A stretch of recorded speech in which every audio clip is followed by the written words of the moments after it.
다음은 소변의 형성에 대해서 살펴보도록 하겠습니다. 소변이 만들어지는 세 단계가 있는데요. 하나는 여과, 두 번째는 세간 재흡수, 세 번째는 세간 분비입니다.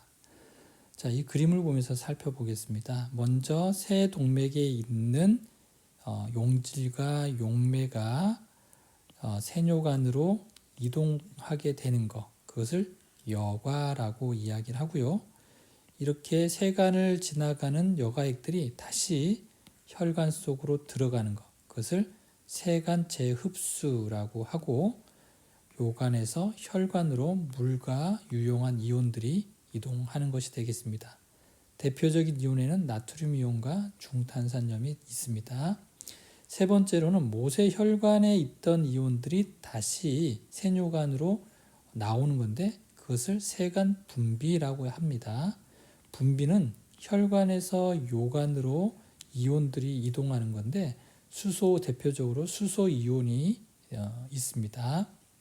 그리고 여기 있는 HCO3와 수소 이온 농도는 결국 우리 몸의 pH, 즉 산도를 결정하는 그런 완충 이온들이 되겠습니다.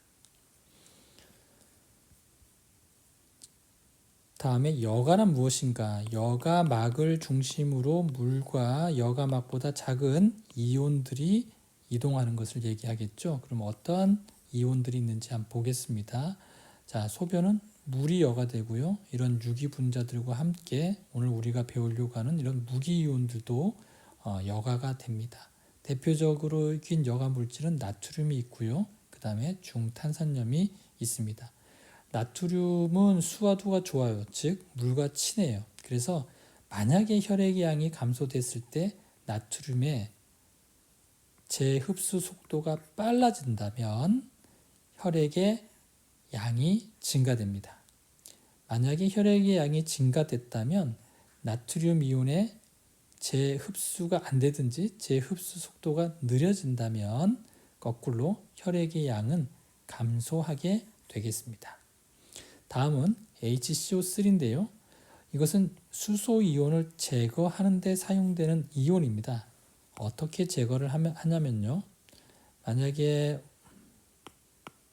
이렇게 혈관 속에 수소 이온이 많이 있다라고 생각을 해봅시다. 그러면 pH는 어떻게 되는 거예요? 굉장히 낮아져 있겠죠.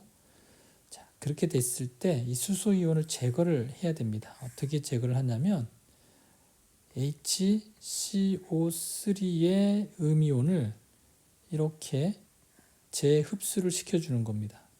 그러면 여기에 HCO3- 음이온하고 이 수소 이온이 결합을 하게 됩니다. 그리고 그것이 혈장 속에서 H2CO3, 즉 탄산으로 바뀌게 되고, 이것은 다시 H2O 물과 그리고 CO2로 바뀌게 되면서 CO2는 호흡기스를 통해서 밖으로 이동하게 됩니다. 이렇게 해서 여기 안에 혈관 안에 있는 수소 이온을 제거하게 되겠죠. 그러면 높아져 있던 수소 이온이 다시 낮아지게 되겠죠. 만약에 수소 이온이 높아져 있다라고 하면 이 HCO3 음이온의 재흡수를 억제시키면 되겠죠. 자, 첫 번째는 그렇고, 두 번째, 수소 이온이 많아졌다라고 하면 두 번째는 어떻게 하면 될까요? 이 수소 이온을 이렇게 세뇨관으로 분비시키면 되겠죠. 이런 식으로 해서 소변의 양과 무기이온의 분비와 확산이 우리 몸의 산도를 결정하게 되는 겁니다. 자, pH라고 하는 것은 수소이온의 역수라는 거 이미 다 알고 계시리라 믿습니다.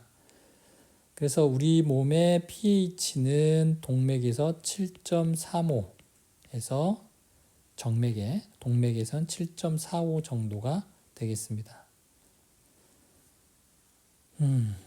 다음 세간 재흡수입니다. 이미 앞서서 말씀을 드렸듯이 거꾸로 세간 모세 혈관을 통해서 혈액으로 되돌아가는 것을 세간체 흡수라고 이야기합니다. 물도 재흡수가 되고요. 여가액에 들어있는 유용한 물질이 재흡수가 됩니다. 다음은 세간 분비, 혈장 속의 용질이 능동운반 기전을 통해서 콩팥의 세간벽을 지나서 여가액으로 다시 분비되는 그러한 과정을 말합니다.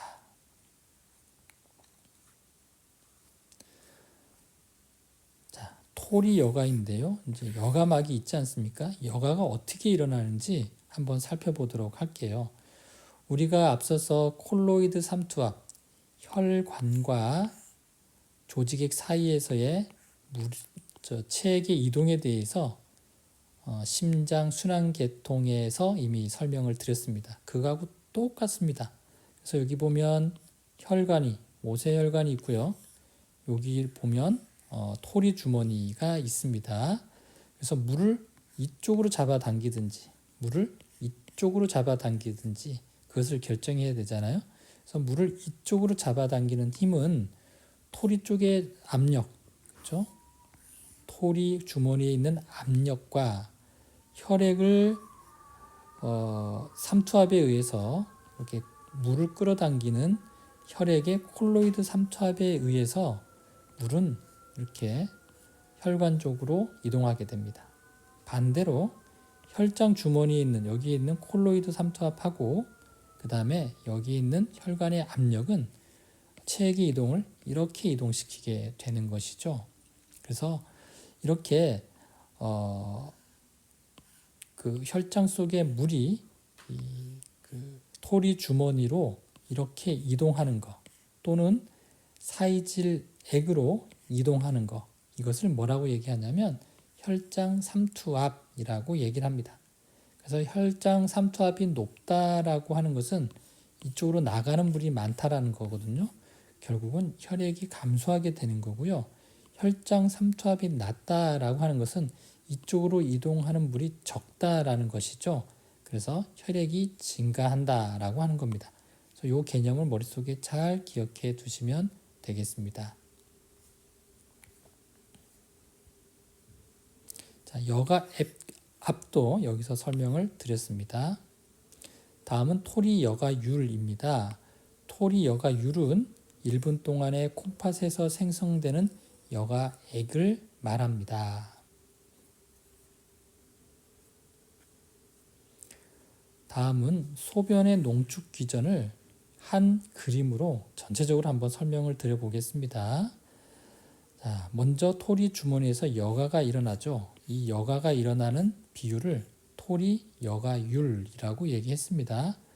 그래서 물이 이렇게 지나가면 이게 한 1.8리터 정도가 됩니다. 1.8ml. 그래서 물이 이렇게 지나가면 토리 쪽 곱슬 세간에서 물의 한 65%가 흡수가 됩니다. 어디로 재흡수가 되냐면 다시 모세혈관으로 재흡수가 되는 겁니다. 그리고 이렇게 헨레고리라고 하는 고리를 통해서 내림고리를 통해서 용매, 물이 다시 혈관으로 재흡수가 되고요. 이 푸른색, 이 보라색은 혈관을 의미하는 겁니다. 그리고 용질인 나트륨 이온, 클로라이드 이온, 포타슘 이온 같은 것들도 역시 재흡수가 됩니다. 그래서 헨렌고리의 내림고리에서 물이 한 15%가 또 재흡수가 됩니다. 그리고 오름다리로 올라가게 되죠. 이 오름다리에서는 물은 재흡수가 일어나지 않고 여전히 나트륨 이온이나 클로라이드 이온 같은 포타슘 이온 같은 것들이 재흡수가 일어납니다. 재흡수란 말을 이제 이해하셔야 됩니다. 그리고 먼 쪽 곱슬 세간 쪽에 다다르게 되면 여기서 그리고 여기 있는 집합관에 이르러서 한 19%의 물이 또 재흡수가 되게 됩니다. 혈관 쪽으로 재흡수가 되게 되는 것이죠. 그래서 처음 들어왔던 1.8ml에 1%만이 소변으로 배출이 되게 되는 겁니다. 이해하셨죠? 자, 그리고 여기에 보면 이 먼 쪽 곱슬세관과 이 집합세관에서 19%의 물이 재흡수가 되는 이유는 바로 ADH라고 하는 항이뇨 호르몬이 분비가 됐을 때 투과성이 높아져서 수분의 재흡수가 일어나서 실질적으로 수변을 최종적으로 농축시키게 되는 곳이 바로 집합세관하고 먼 쪽 곱슬세관이 되겠습니다. 자, 그래서 재흡수, 물론 물은 재흡수가 되죠. 그래서 물 이외에 용질이 재흡수되는 것은 앞서서 말씀드렸듯이 나트륨 이온이나 또는 HCO3, 중탄산 이온 같은 것들이 재흡수가 되고, 분비가 되는 것은 아까도 말씀드렸듯이 수소 이온 같은 것들이 분비가 됩니다. 그냥 분비가 되는 게 아니고요. 수소 이온이 많았을 때 소변으로 분비가 되는 겁니다. 세간 재흡수 이런 것들은 그냥 간단하게 읽어보시면 되겠습니다. 그냥 넘어갈게요. 이것도 간단하게 읽어보시면 되는데 아까 제가 말씀드린 그 부분만 여러분들이 확실하게 이해를 하고 계시면 되겠습니다. 자, 그래서 결론입니다. 그리고 세간 분비라고 하는 거, 분비되는 물질이 뭐가 있었나요? 대표적으로 제가 수소 이온이 있다라고 했죠. 그래서 수소 이온의 분비는 몸의 산염기 균형 조절에 매우 중요하다. 자, 그래서 산이 높다라고 하는 것은 pH가 높다라는 것은 수소 이온이 낮다. 그러면 수소 이온의 분비가 억제되는 거고요. pH가 낮다, 수소 이온이 많다라고 하면 분비를 촉진시키는 거죠.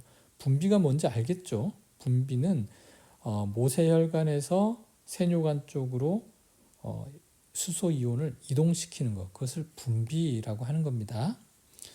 자, 11-3을 보면서 콩팥 단위의 기능을 살펴보겠습니다. 콩팥 소체, 토리와 토리 주머니에서 여과가 생기죠. 이때 여과율을 토리 여과율이라고 합니다. 물론 용매인 물도 여과되지만 나트륨이라든지 중탄산염 같은 것도 여과가 됩니다. 다음에 콩팥세관에서는 재흡수와 분비가 일어나는 곳이죠. 그래서 주로 수분이 재흡수되고 주로 나트륨 이온과 중탄산 이온들이 재흡수가 되고, 분비가 되는 것들은 수소 이온들이 분비가 됩니다. 그리고 콩팥세관골이 내린 가지에서는 물이 재흡수가 되고, 그 다음에 오른 가지에서는 물은 재흡수가 일어나지 않고 이온들만 재흡수가 일어납니다. 그리고 먼 쪽 곱슬세관과 집합세관에서, 특히 먼 쪽 곱슬세관에서는 수분의 재흡수, 얘도 수분의 재흡수죠. 집합세관도. 어떨 때 수분의 재흡수가 일어나나요? 네, ADH라고 하는 항이뇨 호르몬이 분비가 되었을 때 이쪽에서 나머지 물이 다 흡수가 되는 겁니다. 그래서 최종 소변을 농축시키는 곳이다 라고 말씀을 드렸고요. 또 수소 이온이 이쪽에서 또 분비가 됩니다. 자, 재흡수라는 말, 분비라는 말을 여러분들 명확하게 머릿속에 집어넣고 있어야 됩니다. 재흡수는 세관에서 혈관으로, 분비는 혈관에서 세관으로 이동시키는 것을 의미합니다. 자, 수고하셨고요. 자, 이렇게 해서 결국은 소변의 생성이라고 하는 것은 궁극적으로는 체액량을 조절하거나 그 체액량에 의해서 혈압이 조절되거나, 그리고 세 번째는 pH가 조절되는 그런 역할을 하는 게 바로 소변이라고 말씀을 드릴 수가 있겠죠. 자, 그래서 체액량이 어떻게 조절되는지 한번 봅시다. 자, 체액량 앞서서 말씀을 드렸습니다. ECF 세포 외액, ICF 세포 내액이 있습니다. 세포 외액은 크게 혈장에 있는 물, 사이액에 있는 물이 있습니다. 그리고 ECF와 ICF는 이 세포막에 의해서 확산과 능동 수송이 일어나는 거죠. 그 다음에 ECF 중에서 혈장과 사이액 사이에서의 혈액의 이동은 모세혈관막을 통해서 혈장 콜로이드 삼투압과 조직압, 조직 콜로이드 삼투압과 혈관 내압의 관계에 의해서 혈장에서 사이액으로 물이 이동하든지 또는 사이액에서 혈장으로 이동하든지 이렇게 됩니다. 그래서 우리 아까 배웠죠. 사이액보다는 여기다가 그 뭐라고 써주는 게 좋을까요? 세간이라고 써주는 게 좋겠죠. 자, 이렇게 물이 조절, 이 자체에서도 조절이 되고 크게는 ICF와 ECF 사이에서의 이 체액의 이동이 조절됩니다. 그렇게 이동되는 걸 뭐라고 얘기하냐면 혈장 삼투압이라고 얘기를 해요. 즉 혈장 삼투압이라고 하는 것은 혈액에서 그러니까 ECF 혈장에서 밖으로 밀어내는 물을 밀어내는 힘을 혈장 삼투압이라고 얘기를 해요. 그래서 삼투압이 높다, 하이, 높다라고 하면 ECF 즉 혈액량이 감소됐다라고 하는 거고요. 혈장 삼투압이 낮다, 로우가 됐을 때는 ECF의 혈액량의 증가가 있다 이렇게 생각을 하시면 되겠습니다. 그리고 혈액량이 감소하면 혈압도 떨어지고 혈액량이 증가하면 혈압은 증가하게 되겠죠. 자, 그래서 요걸 보면 한 번 더 설명을 드릴게요. ICF는 세포 안에 있는 물을 얘기하고요. ECF는 세포 바깥에 있는 물을 이렇게 이야기하는 거가 되겠죠. 그래서 ECF와 ICF의 막은 세포막이 됩니다. 그래서 세포막을 통해서 ECF 용액이 세포 안으로 들어올 수 있고 또 ICF 용액이 밖으로 이렇게 나갈 수가 있겠죠. 그 다음에 ECF에서 혈장과 사이액, 이 사이액을 세관이라고 봤을 때 혈장에서는 혈장 콜로이드 삼투압하고 이 조직압에 의해서 물이 이 사이액의 조직압에 의해서 이렇게 물이 들어오게 되겠죠. 그 다음에 반대로 콜로이드 삼투압, 조직이 있는 콜로이드 삼투압과 혈관 내압에 의해서 물이 밖으로 이렇게 나오게 되겠죠. 그래서 혈장 안에 있는 물이 밖으로 이렇게 나오는 거, 그것을 혈장 삼투압이라고 이야기를 했습니다. 그래서 삼투압이 높으면 혈액량이 감소하는 거고 혈압도 감소하는 거고 혈장 삼투압이 낮으면 혈액량은 증가하는 거고 혈압도 증가하는 거다. 이렇게 말씀을 드렸습니다. 다음에 체액량과 혈압인데요. 체액량이 떨어지면 혈압도 떨어진다. 이제는 당연한 이해를 해야 되겠죠. 즉 체액량이 떨어진다라고 하는 것은 혈장의 삼투압이 높다라고 하는 것이죠. 결국 혈장의 삼투압이 높으니까 나오는 물이 많으니까 여기에는 혈액이 부족하게 되겠죠. 그 다음에 나트륨 이온은 뭐하고 친하다 그랬어요? 나트륨하고 그 물과 친하다 그랬죠. 그래서 여기 있는 나트륨 이온이 적으면 적을수록 물이 없겠죠.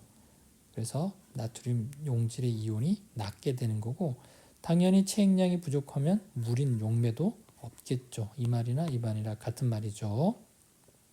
자, 그렇게 했을 때 어떻게 할 수 있나요? 자, 여기 있는 체액량은 일정해요. 그럼 이 체액량을 조절해 주기 위해서는 어떻게 해야 되나요? 그렇죠. 먼저 물을 먹으면 됩니다. 수분을 섭취하거나 또 다른 건 뭐냐면 여가를 억제하면 되겠죠. 여기에서 나오는 여가에서 수분을 억제시키면 되겠죠. 그렇죠? 그다음에 수분을 재흡수를 촉진시키면 되겠죠. 이렇게 되면 혈장 삼투압이 내려가게 되겠습니다. 즉 혈액량이 증가하게 되겠죠.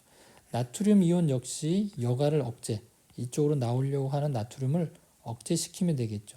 그 다음에 나트륨의 재흡수를 촉진시키면 어떻게 돼요? 혈관의 혈액량이 증가하겠죠. 그 다음에 물도 역시 마찬가지로 토리 여가를 억제시키면 되겠죠. 그리고 수분 섭취를 많이 하면 되겠죠. 이거하고 똑같으니까 똑같은 기전으로 생각을 하시면 되겠습니다. 자, 이렇게 해서 소변이라고 하는 것은 결국은 체액량을 조절하는 거예요. 그래서 체액량이 적으면 혈압이 떨어지는데 소변량도 어떻게 되는 거예요? 줄어들게 되겠죠. 체액량이 많으면 혈압도 올라가고 소변량도 증가하게 되겠습니다. 다음은 CO2, 이미 우리가 호흡계통에서 배운 산식을 조금 이용해서 이 pH 조절에 대해서 한번 살펴볼 거예요. 우리가 동맥혈에 pCO2의 압력이 높다라고 했을 때는 수소이온이 많게 되는 거죠. 그리고 수소이온이 많다는 것은 pH가 낮다, 즉 산성이 됐다라고 하는 거예요. 그래서 이럴 적에는 우리가 호흡량을 증가시키면 되는 겁니다. 이거와의 관계를 이제 아시잖아요. 그래서 CO2는 H2O와 결합해서 H2CO3가 되고 H2CO3는 중탄산염이 돼서 수소이온을 많이 발생하니까 CO2가 많으면 동맥혈에 수소이온도 많게 되는 겁니다. 이해하셨죠? 그래서 이 수소이온을 제거시켜 줘야 됩니다. 그 제거시키기 위해서는 호흡을 깊게 들여 마시면 결국은 제거가 되는 것이죠. 자, 다음은 CO2 양이 감소됐어요. 이 CO2 양이 감소됐다는 건 어떻게 할 수 있나요? 대동맥 토리라든지 또는 목동맥 토리에서 감지할 수 있겠죠. 그렇게 되면 수소 이온도 떨어지게 되고 pH는 증가해서 알칼리가 됩니다.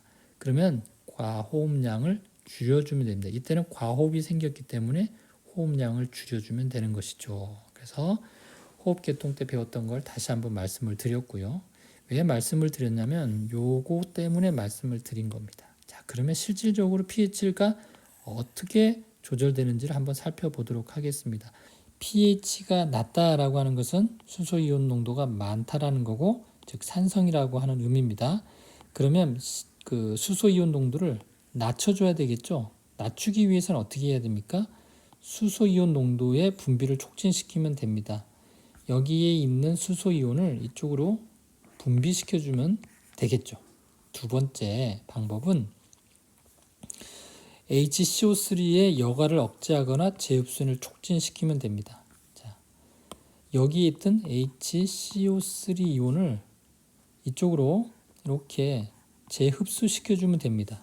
그러면 어떤 일들이 벌어지냐면 여기 동맥혈에 있던 수소 이온과 방금 들어갔던 중탄산 이온이 결합을 해서 H2CO3가 되고, 이것은 물과 이산화탄소로 분해가 되면서 이산화탄소는 공기 중으로 나가게 되고, 여기 있는 수소 이온은 자연적으로 제거가 되게 됩니다. 그러므로 인해서 높았던 수소 이온을 이렇게 내릴 수가 있게 되는 것이죠.